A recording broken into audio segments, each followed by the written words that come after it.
तो चलिए देखते हैं हमारा अगला वर्ड जो है पीस मील। ओके, तो पीस मील है क्या? देखिए, ये वर्ड ना बड़ा काम का है। इसको आप एडजेक्टिव की तरह भी यूज कर सकते हैं और एडवर्ब की तरह भी। और इसका मतलब बहुत सिंपल है। जब आप कोई काम एक साथ पूरा ना करके उसे धीरे धीरे टुकड़ों में करते हैं, हिस्सों में, बस उसी को कहते हैं पीस मील। जैसे कहते हैं ना, बिट बाय बिट, बिल्कुल वैसा ही। चलिए इसको एक एग्जाम्पल से समझते हैं। मान लीजिए कोई बहुत बड़ी प्रॉब्लम है। अब उसको एक दिन में सॉल्व करना तो आसान नहीं है ना? तो आप क्या करते हैं, उसको छोटे छोटे हिस्सों में बांटकर कई महीनों तक आराम से सॉल्व करते हैं। बस इसी सिचुएशन को डिस्क्राइब करने के लिए ये सेंटेंस परफेक्ट है। The problem was solved in a piecemeal fashion over several months. यहां पीसमील फैशन का मतलब ही है स्टेप बाय स्टेप तरीके से। अच्छा, एक और एग्जाम्पल।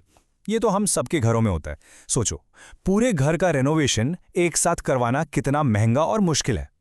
तो हम क्या करते हैं, कभी किचन ठीक करवा लिया, कुछ महीने बाद पेंटिंग करवा ली, राइट? ये जो छोटे छोटे अलग अलग टाइम पर इंप्रूवमेंट्स होते हैं, इन्हीं को कहते हैं पीसमील इंप्रूवमेंट्स, जैसा इस सेंटेंस में है। Instead of a full renovation, they made piecemeal improvements to the house. तो अभी तक तो ठीक था, पर पीसमील का हमेशा पॉजिटिव मतलब नहीं होता। कभी कभी ये नेगेटिव भी हो सकता है, खास करके जब हम बड़े कॉम्प्लेक्स चीज़ों की बात करते हैं, जैसे पॉलिसी रिफॉर्म। अगर आप पॉलिसी को टुकड़ों में बदलते हैं बिना पूरी पिक्चर देखे, तो क्या होगा? अक्सर फायदे से ज्यादा नए प्रॉब्लम्स खड़े हो जाते हैं। ये सेंटेंस बिल्कुल यही बात कह रहा है। A piecemeal approach to policy reform often creates more problems than it solves. तो कॉन्टेक्स्ट बहुत इंपॉर्टेंट है, यू सी। और जैसा मैंने कहा, ये वर्ड आपको न्यूज़ में, आर्टिकल्स में बहुत दिखेगा, स्पेशली जब पॉलिटिक्स या इकोनॉमी की बात हो रही हो। ये देखिए, द फाइनेंशियल टाइम्स का एक कोट है।